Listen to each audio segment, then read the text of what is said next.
In every war, there are machines built to win, and those built simply to survive. The light tank was never meant to dominate the battlefield, it was built to move first, to see first, to die first. Yet in its brief moments of glory, it shaped the very rhythm of war.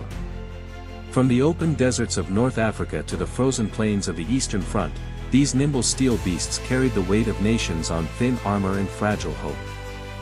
Before we begin, which light tank do you think truly ruled World War II, the American Stuart, the German Panzer II, the British Crusader, the Soviet T-70, or Japan's Khyle? Comment your answer below, your insight shapes this archive. And if you live for the echoes of history, subscribe to Major Khyle. Here, every story of steel and courage is remembered.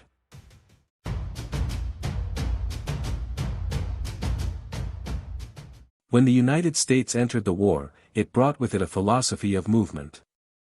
The light tank was not designed to crush the enemy, it was meant to find him. The M3 Stuart, named after Confederate General J.E.B. Stuart, was a scout's weapon, not a duelist's. Its armor was thin, barely enough to stop rifle fire. Yet, in 1941, it was fast, reaching speeds other tanks could only dream of.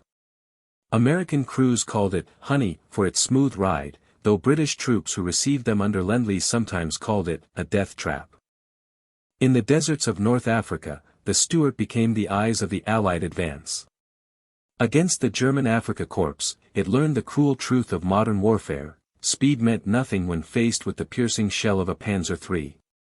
But its agility often saved lives that heavier tanks could not. By 1942, the Stuart's reputation was mixed. Commanders loved its reliability and speed, but its inability to pierce German armor made it an easy target. Still, it served where others could not: reconnaissance, escort duty, and flanking raids that harassed enemy lines. In the Pacific, however, the Stuart found new life. Against Japanese forces, where tank versus tank combat was rare, its 37mm gun was suddenly deadly again. American Marines praised its mobility through jungle terrain and its resilience in humid climates. The Stuart was more than a machine, it was a lesson. It taught American designers what worked and what failed in real combat. Its successor, the M5 Stuart, would refine its design: new engine, better armor, and improved crew comfort. In Italy and France, the M5 Stuart became a reconnaissance veteran. It moved with the advancing columns, marking enemy positions, spotting ambushes, and vanishing before the enemy could respond. It was never the star, but always the scout in the shadows of greater tanks. For many crews, the Stuart was their first tank, their first experience of war inside steel. Some called it a school of survival. Others, a coffin with a motor. But nearly all remembered it with reluctant affection, as if it were a loyal dog sent into impossible fights. By the war's end, over 25,000 Stuarts had been produced. They fought on nearly every front, serving not just the US but Britain, the Soviet Union, and even Brazil. Few tanks saw so much of the world, or so many battlefields. The Stuart was not a tank that won wars, it was a tank that endured them. When heavier Shermans replaced it, the light tanks faded into reconnaissance roles, their legacy carried forward in the spirit of speed and maneuver. Every war machine is born with a purpose. For the Stuart, it was never victory by firepower, it was victory by survival. Against all odds, it delivered.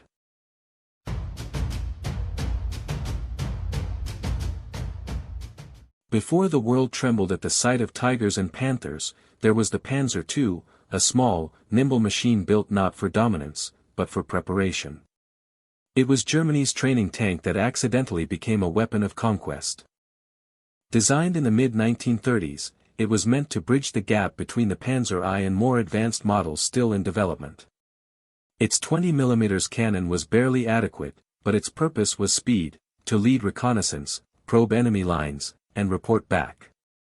When the invasion of Poland began in September 1939, over 1,200 Panzer IIs took part. Against outdated Polish armor and cavalry, it proved lethal. But this early success hid a dangerous truth: its armor was thin enough to be pierced by anti-tank rifles. In France, 1940, the Panzer II rolled fast and far, outpacing infantry and surrounding defensive lines. It was the perfect tool for Blitzkrieg's philosophy: hit fast, strike deep, and confuse the enemy. But once again, its gun showed its limits against French Char B1s and British Matildas. Crews learned to survive by mobility. They struck from flanks, avoided duels, and scouted for heavier panzers to finish the fight. For them, reconnaissance was not a task, it was survival through movement and nerve. By 1941, on the vast plains of the Soviet Union, the Panzer II met its end as a frontline tank. Soviet T-34s and KV-1s turned its armor into paper. Crews described hearing the sound of shells tearing through the hull before the explosion reached them. Yet, even in obsolescence, German engineers found new roles for it. Some became flamethrower tanks, others self-propelled guns, and a few were converted into reconnaissance vehicles with better radios. The chassis that began as a stopgap became a platform for innovation. The Panzer II was a child of ambition, built too early for the war it entered, but too valuable to discard. Its crews were young, often untested, yet they formed the spearhead of Blitzkrieg's earliest victories. Their courage filled the gaps their armor could not. When compared to later monsters like the Tiger, the Panzer II seems fragile, almost quaint. But history remembers it as the foundation, the first gear in the vast German war machine that changed the face of mechanized warfare. By 1943, most had been withdrawn from the front lines, relegated to training, policing, or conversion projects. Yet in those early years, it carried Germany's war dreams across Europe on thin tracks and thinner steel. The Panzer II's legacy isn't power, it's momentum. It was never meant to win the war, it was meant to start it.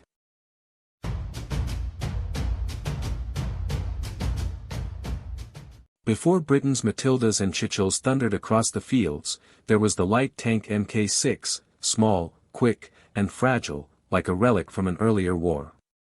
It carried the spirit of the interwar British doctrine: mobility over might, reconnaissance over confrontation.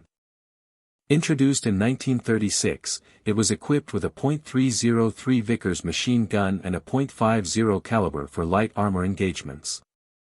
Against infantry, it was effective; against tanks, it was hopeless. But at the time, few in Britain imagined another great war demanding more than colonial policing. When Germany invaded Poland, the British Expeditionary Force prepared to meet them in France. Among their ranks were hundreds of MKVs, cheerful little tanks painted green and marked with white circles. They looked confident, almost optimistic, until reality arrived in the form of panzers. At the Battle of France in 1940, the Mk6 met its nightmare. Its thin armor, barely 14 mm at best, was torn apart by German 37 mm guns. Crews often reported hearing bullets pinging off the turret seconds before the inevitable breach.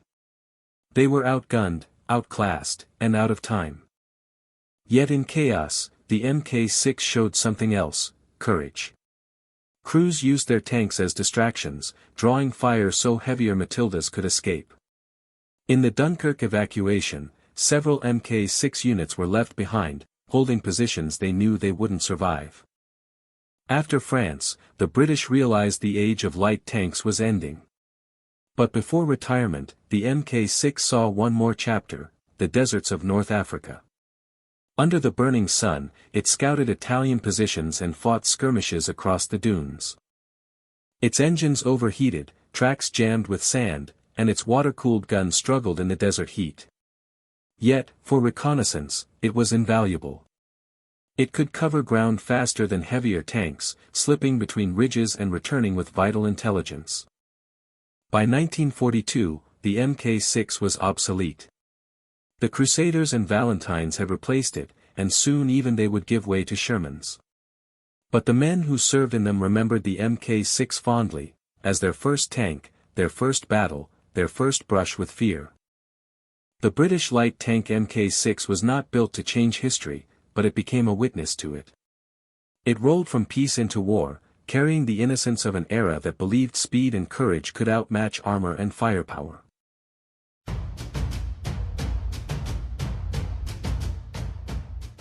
When the German armies thundered across the Soviet border in 1941, the Red Army was desperate. The T-26 and BT series were burning by the hundreds.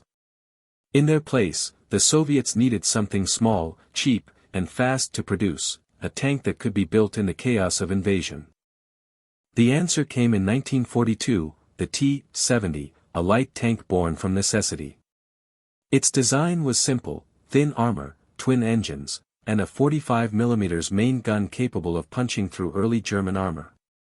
It wasn't elegant, but it was Soviet, practical, brutal, and built to survive winter. The T-70's mission was not to lead assaults, but to fill the void, to scout, escort convoys, and flank when the heavier T-34s took center stage. It became the workhorse of lesser-known units, the quiet partner of a louder hero. Crews admired its reliability but feared its limitations. With just 2 men, a driver and a commander who also loaded, aimed, and fired the gun, the workload was crushing. In battle, seconds mattered, and the T-70 lost many to exhaustion and chaos. Still, the T-70 had its victories. At close range, its 45mm gun could penetrate Panzer III's and early IVs. Soviet tankers used speed and terrain to their advantage, darting between cover to ambush unsuspecting enemies. But as the war evolved, so did its enemies. By 1943, German armor had outgrown the T-70's bite. The Eastern Front was now dominated by Tigers and Panthers, machines the little T-70 couldn't even scratch. It became a scout, a messenger, and often, a sacrifice. Production continued anyway, because the T-70 was easy to make. Over 8,000 units rolled out, proof that quantity could still have its own kind of power. In Soviet factories, workers painted red stars on steel and whispered, "For the motherland," knowing these tanks might not return. Despite its flaws, the T-70 gave Soviet commanders eyes and speed. It relayed coordinates, scouted bridges, and ferried supplies through frontline chaos. For many infantry units, it was the only armor they ever saw nearby. One T-70 even made history. In 1943, at the Battle of Stry, a T-70 commanded by Lieutenant B.V. Pavlov single-handedly destroyed 2 German panzers and an anti-tank gun. For a moment, the smallest tank on the field was the deadliest. By late 1943, production ceased. The Soviets had new priorities, the T-34-85 and the Su series of tank destroyers. But even as it disappeared from the front, the T-70 left behind a legacy of endurance, small machines carrying the weight of a vast nation's survival. In the museums of Moscow and Kubinka, a few T-70s still rest, paint faded, tracks rusted, silent witnesses to a time when even the smallest tank had to stand against an empire.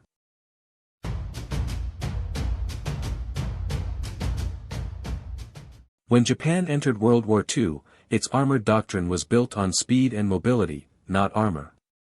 The Type 95 Hago was the embodiment of that idea, a light tank made to conquer jungles, not battlefields of steel. Weighing barely 7 tons, the Hago could move fast across rough terrain, powered by a diesel engine and manned by a crew of 3. Its 37mm main gun was enough against soft targets, but hopeless against Allied armor. Japanese commanders saw tanks as infantry support tools, not independent weapons.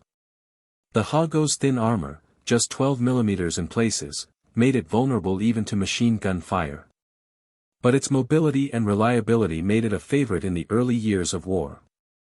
In the 1939 Battle of Kokun-Gol against Soviet forces, Hagos met T-26s and BT-7s, and were devastated. Soviet 45mm guns tore through their armor with ease. It was Japan's first harsh lesson in modern tank warfare. Still, the Hago pressed on. During early Pacific campaigns, in Malaya, the Philippines, and Burma, it proved effective against lightly defended Allied positions. Speed and surprise were its greatest weapons. But as the Allies brought Shermans and Stuarts to the Pacific, the Hago's time was ending.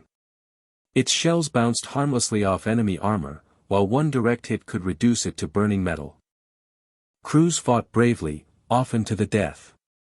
When their tanks were crippled, many refused to abandon them, choosing instead to defend the wrecks as fixed positions, a tragic reflection of Japan's martial spirit. Its construction was crude but efficient. Riveted armor plates gave it a distinctive appearance, though those same rivets became lethal when struck, breaking loose and ricocheting inside like shrapnel. By 1944, the Hago was hopelessly obsolete, yet still sent into battle. Japan's industrial limitations meant newer models, like the Chiha, couldn't replace it fast enough. So the Hago kept fighting, outdated but dutiful. In the end, the Hago became a symbol, not of strength, but of persistence. It stood for a doctrine that refused to adapt until it was too late. Yet for the men inside, it was still a weapon, still their hope, still their post of honor. From the American M3 Stuart to the Soviet T-70, from the German Panzer II to Japan's fragile Hago, each light tank told a story of evolution and desperation. They were born in an age when speed mattered more than survival. The light tank was the first to arrive and the first to die. It scouted, supported, and sacrificed, clearing the path for heavier steel giants that followed. Yet without these small machines, the larger ones would never have reached their victories. In every army, the light tank was a paradox, agile but fragile, brave yet disposable. Their thin armor couldn't stop bullets, but their presence carried wars forward, 1 kilometer at a time. And though most were melted down after the war, their ghosts remain, in museums, in rusted fields, in black and white footage where their tracks cut across history. Each one a reminder, even the smallest machines carried the weight of nations.